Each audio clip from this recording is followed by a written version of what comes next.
जय हिंद दोस्तों, स्वागत है आप सभी लोगों का मेरे अपने YouTube channel popular English literature with SBD में। फ्रेंड्स, आज हम पढ़ेंगे passive voice present indefinite tense का। जैसे ये सेंटेंस है, ही कॉल्स मी, वह मुझे बुलाता है। तो ये आपका एक्टिव में है, तो इसमें ही आपका सब्जेक्ट है, कॉल्स वर्ब है और मी ऑब्जेक्ट है। तो ये आपका एक्टिव का स्ट्रक्चर है, एक्टिव वॉइस का। ये आपका subject plus V1 plus SES plus object. तो ये हम सभी लोगों को पता है कि पैसिव वॉइस हम उन्हीं सेंटेंस का बना सकते हैं जिसमें ट्रांजिटिव वर्ब होता है, अर्थात जिसका ट्रांजिटिव वर्ब नहीं होता उसका हम लोग पैसिव वॉइस नहीं बना सकते हैं। तो जब इसको पैसिव में चेंज करेंगे तो ये तो आपका एक्टिव का स्ट्रक्चर हो गया। अब इसका पैसिव का स्ट्रक्चर देखते हैं। इसमें होता क्या है कि object takes the place of subject, यानी कि ऑब्जेक्ट जो है वो सब्जेक्ट का स्थान ले लेता है। और उसके बाद से हम लोग हेल्पिंग वर्ब EJMR का यूज करते हैं। फिर से वर्ब का जो है थर्ड फॉर्म यूज करते हैं। फिर प्रीपोजिशन बाई लगाते हैं और फिर जो सब्जेक्ट होता है वो takes the place of object, अर्थात सब्जेक्ट जो है वह ऑब्जेक्ट के स्थान पर आ जाता है। और जब हम लोग सब्जेक्ट को ऑब्जेक्ट की जगह पे लाते हैं तो उसको ऑब्जेक्ट के रूप में चेंज करके तब लिखते हैं। अब जो एक्टिव सेंटेंस है ही कॉल्स मी को जब हम लोग पैसिव वॉइस में चेंज करेंगे तो इसका पैसिव वॉइस होगा I am called by him, अर्थात मुझे उसके द्वारा बुलाया जाता है। इसमें ऑब्जेक्ट क्या किया है कि सब्जेक्ट के जब पे इसको लाए हैं तो ये आपका मी जो है ऑब्जेक्टिव फॉर्म है। तो जब इसको ऑब्जेक्ट के जगह पे लाएंगे तो इसको हमें सब्जेक्ट के रूप में चेंज करना पड़ेगा। तो मी का जो सब्जेक्ट होगा वो आई हो जाएगा। और आई देखा जाए तो हमारा पर्सनल प्रोनाउन है और फर्स्ट पर्सन है। इसके बाद से हम लोगों ने हेल्पिंग वर्ब EJMR में से एम का यूज किया है, क्योंकि आई के साथ एम का ही यूज किया जाता है। उसके बाद से हमने वर्ब का थर्ड फॉर्म लिया है तो आपका कॉल्स का हो जाएगा, कॉल्ड हो जाएगा। फिर हमने प्रीपोजिशन बाई का यूज किया और फिर सब्जेक्ट ही को ऑब्जेक्ट की जगह पे लाए हैं, उसके पहले प्रीपोजिशन बाई का यूज किए हैं। और फिर ही का जो ऑब्जेक्टिव केस होगा वो हिम होगा। तो यहाँ पे जब इस सब्जेक्ट को यहाँ पे लाते हैं ऑब्जेक्ट की जगह पे तो इसको हम लोग ऑब्जेक्ट के फॉर्म में चेंज करते ही करते हैं। और यदि पर्सनल प्रोनाउन है तो उसको हर हाल में ऑब्जेक्टिव फॉर्म में यहाँ पे चेंज करना ही पड़ेगा, इसलिए ही का हिम हो गया है। फिर इसको समझाने के लिए मैंने लिख दिया है कि पैसिव में चेंज करते समय जब मी को सब्जेक्ट में चेंज करेंगे तो इसका सब्जेक्ट आई होगा, और जब ही को चेंज करेंगे ऑब्जेक्ट के रूप में तो इसका ऑब्जेक्ट हिम होगा। फिर अगला आपका सेंटेंस है आई किल अ स्नैक, मैं एक सांप मारता हूँ। तो जब इसको आप पैसिव वॉइस में चेंज करेंगे तो अ स्नैक जो है हमारा ऑब्जेक्ट है, तो यहाँ पे आ जाएगा सब्जेक्ट के जगह पे, तो इसका हो जाएगा अ स्नैक। फिर हमने हेल्पिंग वर्ब इज यूज किया, उसके बाद से किल का थर्ड फॉर्म हो जाएगा आपका किल्ड। फिर प्रीपोजिशन बाई लगाया और आई को जो जब सब्जेक्ट आई को लाएंगे ऑब्जेक्ट की जगह पे तो इसका ऑब्जेक्टिव केस हो जाएगा मी। तो ये आपका सेंटेंस हो जाएगा a snake is killed by मी, जिसका अर्थ होगा मेरे द्वारा एक सांप मारा जाता है। फिर अगला आपका सेंटेंस है I don't kill a snake, ये एक्टिव वॉइस में है, मैं एक सांप नहीं मारता हूँ।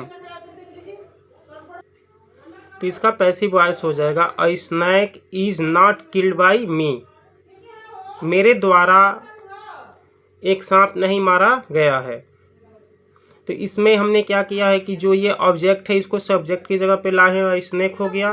फिर हेल्पिंग वर्ब इज यूज किया, फिर नॉट, और फिर जो वर्ब है किल इसका थर्ड फॉर्म किल्ड। फिर प्रीपोजिशन बाई लगाया और फिर जो सब्जेक्ट आई है इसको ऑब्जेक्ट की जगह लाए हैं, तो आई को मी में चेंज किए हैं। जैसा कि मैंने पहले ही बताया है कि आई आपका पर्सनल प्रोनाउन होता है और जब इसको ऑब्जेक्टिव फॉर्म में चेंज करेंगे तो इसका ऑब्जेक्टिव फॉर्म मी होगा।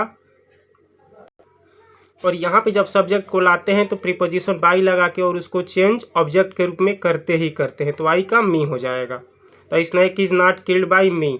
और जो नॉट होता है इसको हम लोग हेल्पिंग वर्ब और मेन वर्ब के बीच में ही यूज करते हैं, इसका ध्यान रखिएगा।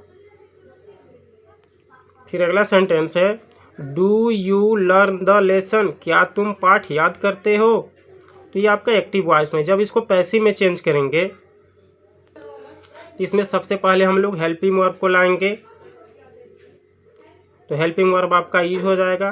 फिर आपका ऑब्जेक्ट है द लेसन, फिर लर्न जो है इसका थर्ड फॉर्म लर्न हो जाएगा। फिर प्रीपोजिशन बाय लगाएंगे और फिर यू जो है सब्जेक्ट, इसको ऑब्जेक्ट के रूप में चेंज करेंगे तो ये आपका यू हो जाएगा। क्योंकि जो पर्सनल प्रोनाउन यू है तो इसका ऑब्जेक्ट फॉर्म भी यू ही होता है। तो ये आपका सेंटेंस हो जाएगा is the lesson learn by you, क्या पाठ तुम्हारे द्वारा याद किया जाता है।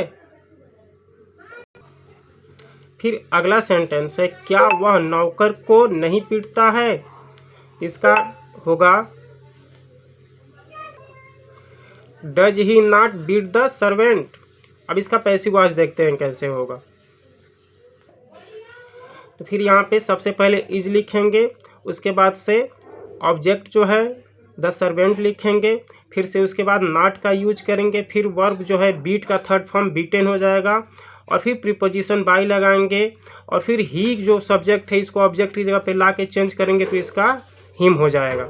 इस प्रकार से यह सेंटेंस होगा is the servant not beaten by him, क्या नौकर को उसके द्वारा नहीं पीटा जाता है। अगला सेंटेंस है एक्टिव वॉइस का कुर्सी कौन तोड़ता है। इसका ट्रांसलेशन होगा हु ब्रेक्स द चेयर। जैसा हम सभी लोग जानते हैं कि हु क्या करता है, सब्जेक्ट की तलाश करता है। तो ऐसे सेंटेंस में हम लोग सेंटेंस की शुरुआत बाय हुम से ही करते हैं जब उसको पैसिव वॉइस में चेंज करते हैं। तो हु की जगह पे क्या हो जाएगा बाय हुम। फिर से हेल्पिंग वर्ब का यूज करते हैं ईजेएमआर में से कोई सेंटेंस के अनुसार। फिर आपका ऑब्जेक्ट लेंगे तो ऑब्जेक्ट आपका द चेयर हो जाएगा और फिर V3 ब्रोकन, तो ब्रेक का आपका थर्ड फॉर्म हो जाएगा ब्रोकन। तो इस प्रकार से ये सेंटेंस होगा by whom is the chair broken. Who वाले सेंटेंस का पैसिव वॉइस का ये स्ट्रक्चर है। सबसे पहले बाय हुम लिखते हैं, फिर हेल्पिंग वर्ब लिखते हैं, उसके बाद से ऑब्जेक्ट लेते हैं, फिर उसके बाद से वर्ब की थर्ड फॉर्म लाते हैं। एक चीज़ का आप लोग ध्यान रखें कि यहाँ पे जो हम लोग हेल्पिंग वर्ब लेते हैं बाय हुम के बाद में ऑब्जेक्ट के अनुसार ही लेते हैं। तो पहले ये ध्यान रखें कि ऑब्जेक्ट हमारा सिंगुलर है प्लूरल है किस हिसाब का है, उस हिसाब से यहाँ पे हेल्पिंग वर्ब यूज करना चाहिए।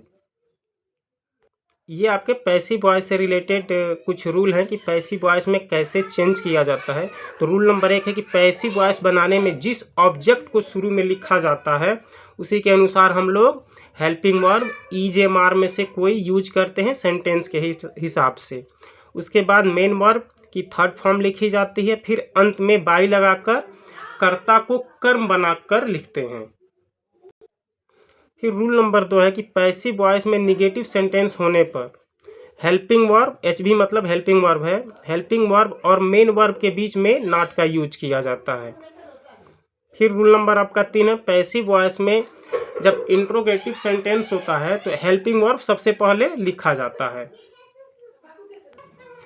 फिर से आपका चौथा रूल है कि यदि पैसिव वॉइस में इंट्रोगेटिव सेंटेंस निगेटिव भी हो तो नॉट का यूज मेन वर्ब से पहले करते हैं। फ्रेंड्स उम्मीद करता हूँ वीडियो आप लोगों को अच्छी लगी होगी, तो अपना फीडबैक देना ना भूलें और चैनल को सब्सक्राइब करें, ज़्यादा से ज़्यादा शेयर करें और अपना फीडबैक देना ना भूलें। Thanks for watching.